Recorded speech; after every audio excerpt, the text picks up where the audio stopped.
Let me start this next one.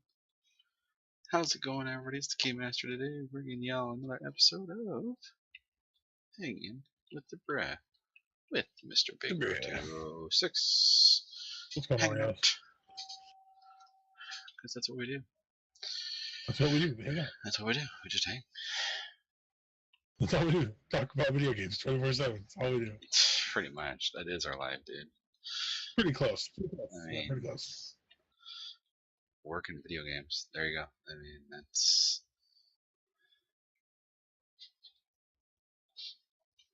That's you. Booyah. Nice.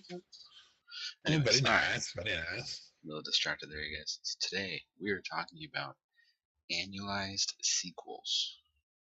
For all of you who don't know what that means, Call of Duty, Assassin's Creed. I'm streaming to Mr. Fusion Tank 77, and I'm not lagging all over the place. I'm just hitting balls in like it's nothing right now. Just smacking balls. Ballin'. Yeah, it's game annualized sequels are games like Call of Duty, Assassin's Creed, Madden, any of your sports games. Can't think of any others that's off the top of my head at the current moment. Kind of like sports games and Call of Duty. Spooderman is drunk. He doesn't care. You know, Kerr. He's like, yeah, what is? Oh, that's open. That's wide open. Oh, that's in. Yeah, so I'm going to ask you, Mr. Rowe, what is your personal view on annualized sequels? My personal view on annualized sequels. Okay. Let's see. Well, considering I'm a huge Call of Duty fan, I don't necessarily agree with them coming out with a game every year. That's just me personally. But like certain series, like you said, sports games especially, where rosters change every year, blah blah blah blah blah. Those games I understand why they come out every year. I may not like that either, but sports games are more understandable opposed to the Assassin's Creed, the Call of Duty, the Battlefields, the other games that are just, for me, feel like they're just in it for the money. Right. Yeah, I mean, I feel like, Activision is just trying to milk Call of Duty for all the money it's worth. And, or Ubisoft is trying to squeeze as much life out of Assassin's Creed as they can. Or Square Enix, or whatever one. I can't remember which one's the producer. Assassin's Creed's Ubisoft. Ubisoft, yeah. And then, so it's, it really is. I don't necessarily agree with it. I think you should give space, give time for the community to want the game, opposed to just jamming it down their throat every year, or just tweaking it a little bit and be like, oh yeah, it's a new improved game. No, it's not. It's the same fucking game, just a different cover on it. Like Madden, for instance. Like I said, sports games, I understand why they come out year after year. I get it. But like, I finally picked up Madden 16 this year, opposed to the last Madden game I bought was 2011. So this year I felt was different, which it was. I mean, I'm not mad at my decision to purchase the game at all. But yet again, in the end, it is just Madden. Right. It's only going to be so good. It's only going to be. Yeah. They can only alter the controls so much to make it feel like it's a different game before they have to completely change it. Right.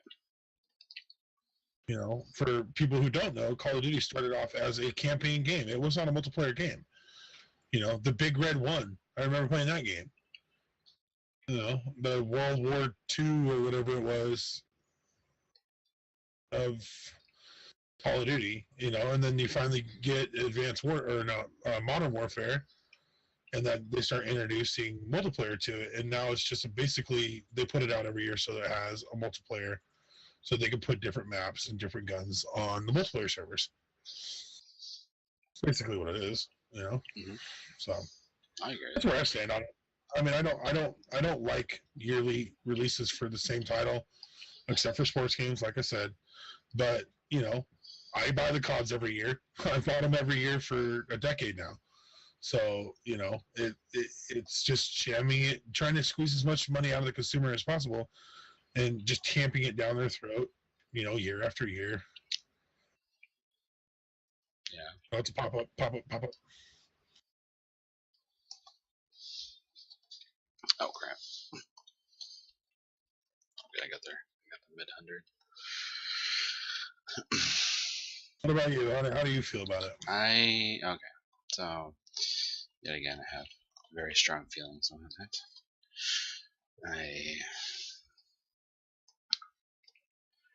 My opinion is this, and I'm gonna throw some ideas your way.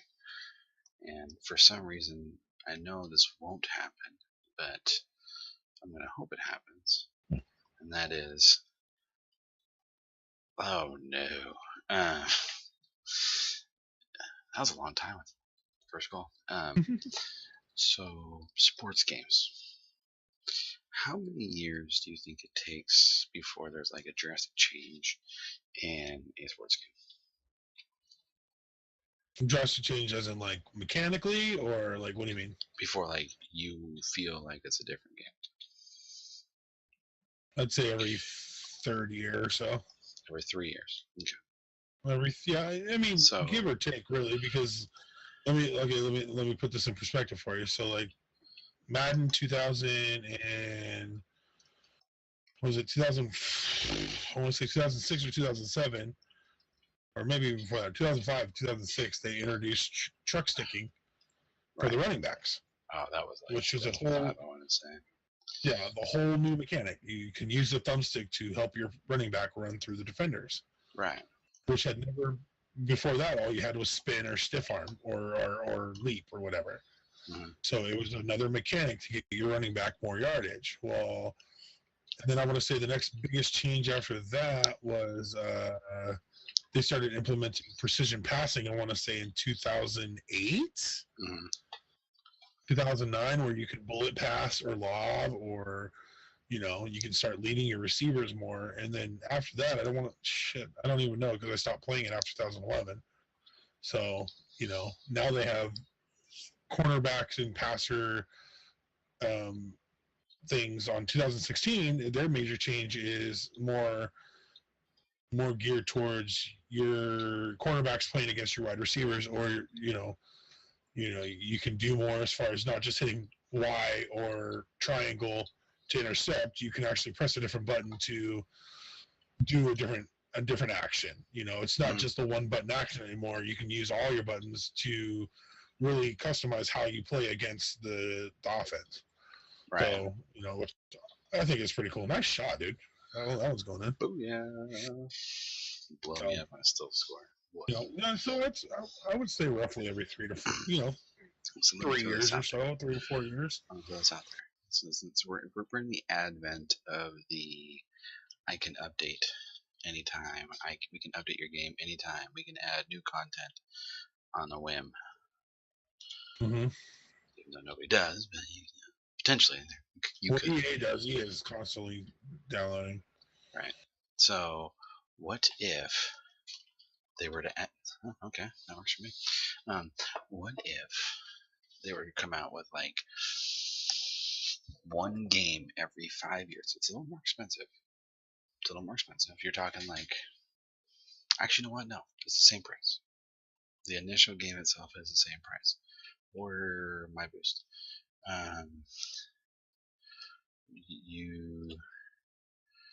Nice shot. Record's funny. I can tell when that goes in now. You buy the game for, we'll say, $20.50 to make our math easy. You buy the game, $60, $20.15. That's yours. Now, instead of having to buy a new game, there is a download option. You can download Madden 2016 if you want for $40. So you already have the disc. It's a little discounted. Okay. $40. It gives you all the new content. gives you all the updated rosters for the current season. Basically, it's like buying a game without having to actually buy a game. Jesus. So what if instead of and so it's still annualized. You're still getting new content. You're still getting what they did, what they're adding, all that kind of jazz. You're still getting all that, but instead of having to buy a new disc, you just hit this download, hit this update. They're gonna call it. Oh, that's oh my god, that's about as close as you can get going in without it actually going And that was pretty close.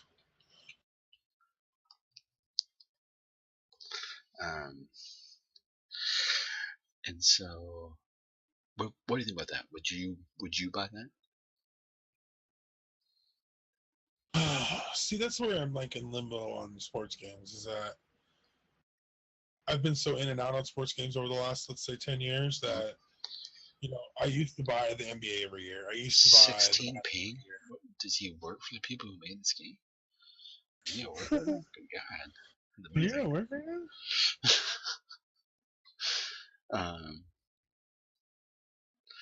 But yeah, no, I mean, and yeah, it's okay. So you've bought COD for the last 10 years in a row.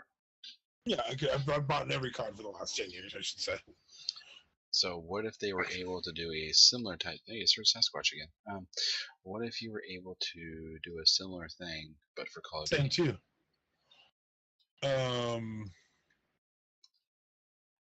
Yeah, I mean it would make sense, but then therein lies the problem that Activision has gotten. Shot. Activision has 3 different people putting out Call of Duty games. Sure. It's not just EA; it's Sledgehammer, Treyarch, and Infinity Ward. Right. So each game potentially should be different, even though they play the fucking same. Sure. Jesus. Yeah, but okay. No, yeah, I didn't think about that. Good point. Good point. But my point is just so instead of maybe. That's why I'm your best friend. So instead of just having, but my thing is like, my main point. So is instead of having all of these sequels where you have to buy a new disc every year, right. blah blah blah. Right. It's like how much is really changing? A lot, yeah. I mean, yeah, I think if they did it like, okay, let's go back to talking about sports games because they are the most common offender for yearly sequels. Oh, yeah. Hands down. Most common offenders. So let's say with what you're proposing is, let's say every 5 years they're still gonna release a game every year that updates rosters and does small tweaks, but every 5 years they're gonna do a completely different game. Right. Like real drastic changes and features. So like 2015, I buy a $60 disc that's got the newest, greatest version of that game. Mm-hmm. But then when 2016, 17, 18, 19 come around, it'll be like a $20 expansion download. Mm-hmm. I'd be down for that. I think that's a good idea. You know what I mean? Like, just so that way you don't, and I'm going to go super hipster right now and say you're also helping save the environment by doing it. Because you're not. Well, I mean, most consoles are trying to push more towards digital downloads anyway. Right. It's cheaper. That's a whole nother episode. Yeah, I'm not going to get that this episode. Actually, I have that written down for a future situation. But yeah, so I mean, like, my thing is with annualized sequels is I don't like them at all. Right. I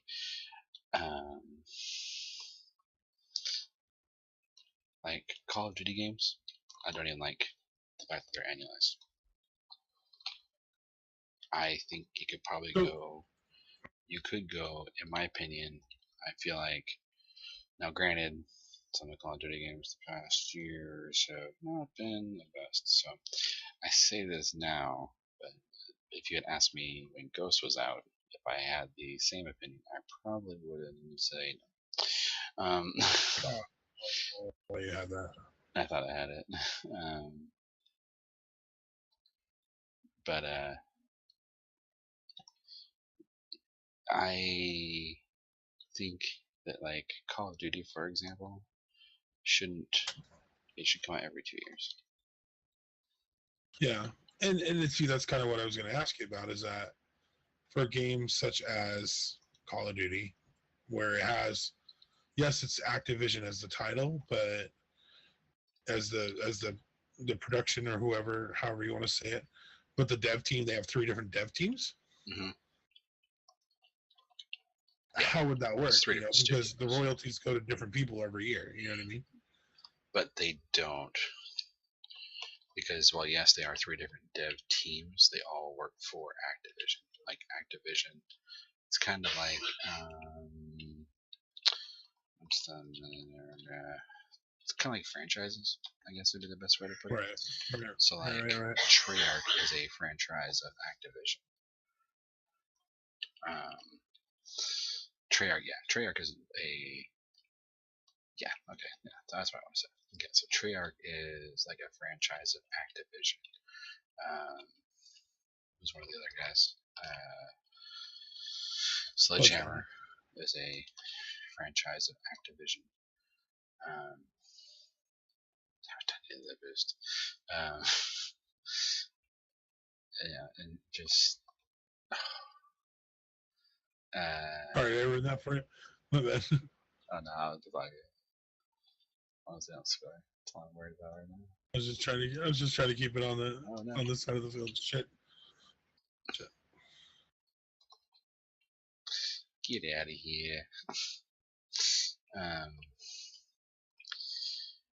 But yeah, it's all going to Activision's pocket. So don't be worried about poor Activision. They're not hurting. Oh, I know Activision's not hurting. They own one of the biggest gaming franchises in the history of video games. They own 2, actually. What's the other one? Oh, Rocket. Destiny. Is that an Activision game too? Mm-hmm. Shit, where the hell have I been? I was not paying attention to developers of video games. Get in there! Get in there! Get in there! Oh no! We got it. We're good.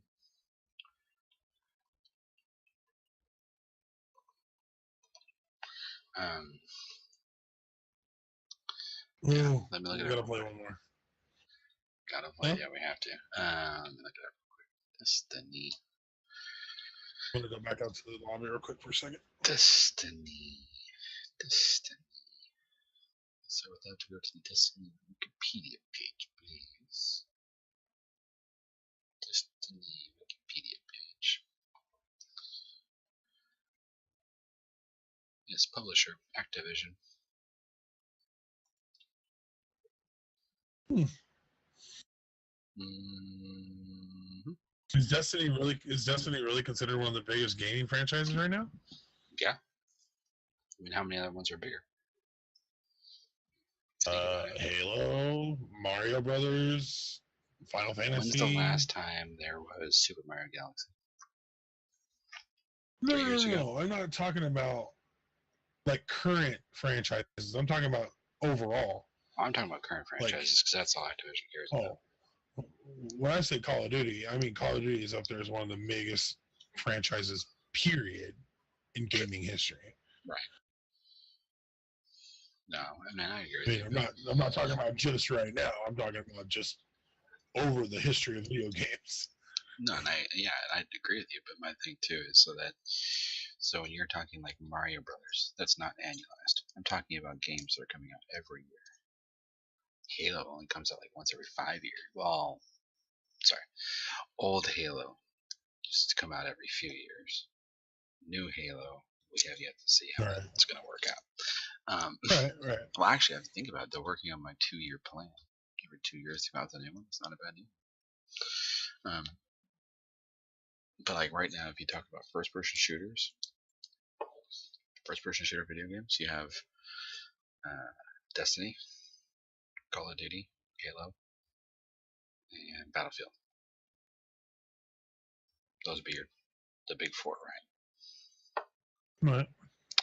Two of those are Activision games. One of those is a Microsoft exclusive, Xbox One exclusive. And one of those is technically not PC exclusive. That's what everybody plays it on. Hmm. Yeah, it's pretty crazy. But yeah, I think they need to, and honestly, like for like Call of Duty, I think they need to go to every 2 years per game. Yeah.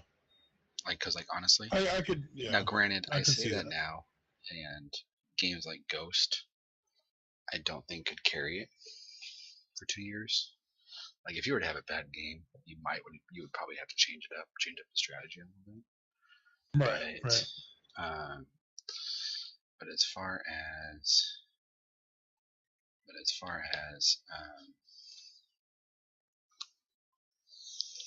uh, like Treyarch,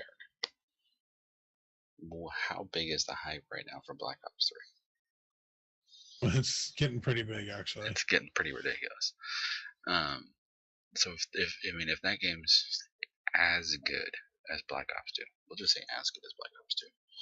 I don't wanna hype it up any more than it already is. Then it's gonna be huge. It's gonna be pretty freaking ridiculous if you ask me. Yeah. And I think games like that, like Black Ops 2, it could have carried Call of Duty for 2 years, easy. I mean, would there have been some fatigue, like a year and a half in? Yeah, probably. But people Yeah, but that's fatigued. like if you got a game going that good and you just do like let's say an expansion at the end of the first year, that's when I could see paying $20 for an expansion that has a few extra things and some add-ons. You know what I mean? Like not just a DLC, but an actual expansion. Yeah, like some extra story mode stuff. Because like what's the number one thing people always say about Call of Duty? Amazing multiplayer, shit story. Shit story. Well, now what if all of a sudden you have 2 years to make a game? You could basically spend 1 year making your multiplayer, which don't really need to make too many changes in, because the multiplayer, I mean, honestly, is pretty well seamed up. You don't really need to do a ton to improve it. And then, but you could actually do like a year on stories. You could have a badass story and a badass multiplayer. Right. I mean, if they were to do that, I don't know who would be able to compete with them as far as something like that goes. But that's my thing with annualized releases. Like, I just feel like there needs to be a point to it. Like, people are tired of the Assassin's Creed stuff. And in the previous video, we talked about lore. There's a reason Assassin's Creed comes out every year. It's because we're trying to tell a story. Right. Like honestly, probably when that first game, when they're in like the present day or the future, people are gonna be like, "Oh my god, mind blown!" Like people are gonna be like, "Oh my god, are you kidding me? This is what this was all for?" And then people are gonna go back and play all these games been coming out for however long it takes us to get to that point, and be like, "Oh my god, this story was actually important. No wonder they were doing this the whole time. Oh my god." Like I see that happening. But, I mean, there are very few games besides, in my opinion, sports games, just because, like we said before, the reason they come out every year is because of the rosters, because they want to add new stuff, better graphics. They want to add at least one new element to the game. I mean, they could go with our idea that we pitched. It's a great idea. I think it's awesome. I would probably buy more sports games if they did that. And I'm not a big sports game purchaser myself. Right. But and if anybody from 2K is listening to this, bring back MLB. Yeah. Yes, please. Yes, please. Yes, please. But yeah, no, I definitely agree with that. I wish there were more non-seasonal games. Like, Right. I love the fact that Bethesda took, what, 2-3 years off before they made another Fallout game. Mm-hmm. That's awesome. Because it's let me forget how long it's been since the last Fallout, and now they're coming out with another one. Like, perfect timing. You know what I mean? It's like long enough for me to forget when the last one came out, but not long enough for me to forget what Fallout's about. Right. Like, it's still in your mind, but not like it's more in the back of your mind. It's not in the forefront as if it would be if it was only a year old. Yeah, it's not like, oh my god, I'm still playing New Vegas. How am I going to find time to play this game? You know, Right. like, think if, yeah, there we go. There's a perfect example. Think if they were coming out with Fallouts or Skyrims once a year. Yeah, that'd be insane. You know what I mean? Like, how good, but like, the thing is, like, how good would those games be? Or like Grand Theft Auto. Same thing. You know, those big open world, massive games. If they were coming out every single year, yeah, it'd be awesome like the first 2 years, because the way it's been, you'd be like, oh my god, this is amazing. But then after year 3, you're like, yeah, I'm wandering around the same gigantic Yeah, I'm still in World 1. Yeah, I'm still in World 1 from 2 years ago. I have not finished the story. Actually, yeah. It always takes me forever to finish the stories in those games. But that's another story for another time. But, yeah, so my opinion on annualized sequels is I understand why certain genres are in that boat, but we've actually discussed an amazing way to fix that problem here. So I really hope someone from EA 2K watches this. You can totally steal my idea. I don't care. Just put me in the credits. Just put me in the credits. Producer. Executive producer. I don't even want money. Just put me in the credits.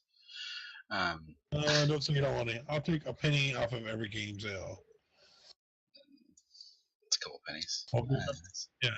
It won't be enough to retire, but it'll be enough to get something done. Hey. Hey. I'll take an Xbox One. There you go. That's the deal. I think it's a fair deal, right? But yeah, no. I understand for sports games, but we have come up with a solution for them that I think more people would actually buy, especially people who don't buy sports games very often. They'd be like, oh, whatever, it's $40. I already have the game. You know what I mean? I think they're much more likely to buy it. And then games like Call of Duty, there are ways you can work around it. There are things you can do. You don't need, I mean, even though you have 3 studios, it's still the same game. Like they tried to have this idea of like, oh, we have 3 studios, the games are totally different. No, they're not. There's only one of your developers makes the game different. Only one of the 3. So the other 2 years in this 3-year cycle are exactly the same as that one, just without zombies. And it just turned into a 3-person cycle too. Sledgehammer just got its own game with AW. Well, and we saw how well they did with their first game. So AW was better than Ghosts. I thought Sledgehammer did Ghosts. Sledgehammer did AW. Oh, okay. Well, that's not a very good showing for the other group then, whatever their names are. Ghosts was Infinity Ward. No, not Infinity Ward. Yeah, Infinity Ward. Wait. No, okay, no. Ghost was Sledgehammer. Yeah. AW was Infinity. Yeah, that's what I thought. Infinity Treyarch's this one. Yeah, you're right. Yeah. So my thing is there are ways to do it. You don't need to come out with a game every year. Just make a slightly better game, like a Black Ops 2, Black Ops 1, Modern Warfare. What was that? 3. That was in between those 2. I'd say Modern Warfare. Well, you never played 2, but I would say 2 is better than 3. Okay, see, I never played it, so I don't have my basis is a little different. Your basis starts at Black Ops. But I mean, like, look how long Halo 2 multiplayer went on. Look how many years people were still playing. Look how many years that lasted. Like, that's what you gotta think about is you can go with the same multiplayer and come out with different content here and there, and make it last 2 years, and then your next game, because you gotta think what would happen if Treyarch had, what would that be, 6 years to come out with the new Black Ops. Look what they do in 3. You know what I mean? Like, holy crap. What would you do with 6 years? It'd be the biggest Call of Duty game known to mankind. So I think my opinion on analyzed sequels is I understand why certain genres do it. There are ways to change it. There are ways to fix things in every genre that does it. Um, and I understand why the studios do it. These games, these companies, it costs a lot of money to make a video game. It takes a lot of people to make one video game. So I understand why people do it.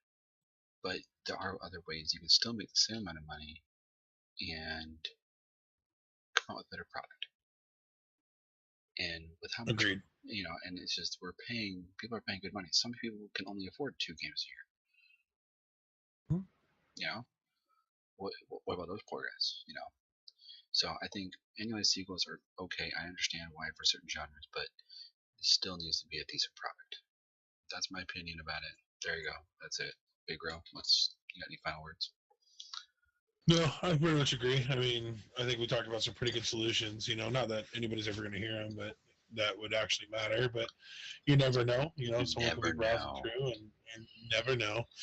But yeah, I think restricting certain games to certain release schedules would be better. But I understand the money point of it too. They want to get pros only think in year spans for Call of Duty. So. And the only reason I keep referring to Call of Duty is because that's the thing I have the most knowledge in. And as far as according to sports games, everybody knows there's a new Madden out every year. Everybody knows there's a new NBA 2K out every year. So that's why we use these references to explain our point. Not that it's not happening with other annualized sequels like Assassin's Creed or anything like that, but these are just the ones these are the games that we have the most knowledge about. So. All right, guys. Well, that's going to do it for this episode, I believe. If you have any comments, any questions, don't forget to leave them in the comments box below. As always, this is the Keymaster and a Bigro 206 with Hanging with the Bruh. Until next video. Haters gonna hate. Oh, yeah. Haters gonna hate. Sorry. Haters